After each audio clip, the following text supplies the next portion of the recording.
Na sio swali ya kufikiria sana, sababu najua kama ilikuwa hivyo hapa ndani. Sababu wewe ni shahidi. Unapopata hiyo message kuwa katika stage yako tena akipiga Justin Omari. Hiyo ndio swali nakuuliza.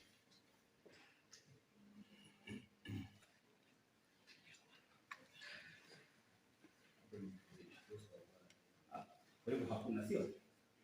Hiyo ndio jibu nataka. Hakuna popote umetaja kuwa umeona Fred akipiga Justin Omari. Hiyo ndio swali nakuuliza. Swali la mwisho kabla sijaketi chini, ulikuwa unasema Fred alikuwa anasema piga huyu na huyu. Akiweza kupiga, ukisema alikuwa anataka kupiga, unajua lazima uthibitishe pia kwa polisi ilikuwa ni hiyo, sio? Aliongea kwa lugha gani? Kwa Kikisii. Na sasa nikupatie taarifa yako, nionyeshe pale umesema aliongea kwa Kikisii akisema unapokuta message? Hakuna. Kuna popote umeona umesema kuwa alipiga mtu mwingine huyo Justin Omari?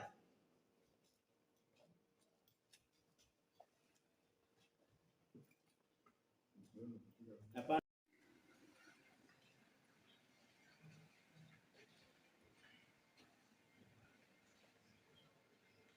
Hakuna, sio?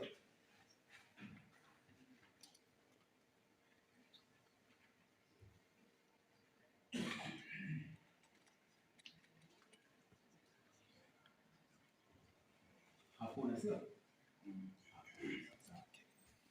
Nataka ueleze mahakama kuwa hakuna popote uliweza kuona Fred akipiga mtu wowote, hata mmoja. Statement yako kwa. Hakuna popote uliweza kuona Fred akipiga mtu wowote, hata wewe.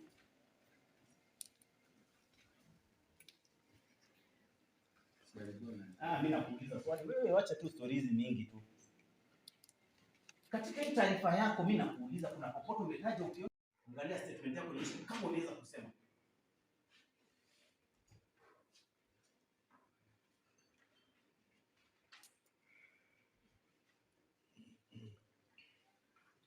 Nataka kuangalia statement yako popote umetaja Fred ni mweusi, mfupi vile umesema. Ndio polisi waende umtafute mtu ambaye uliweza kumuona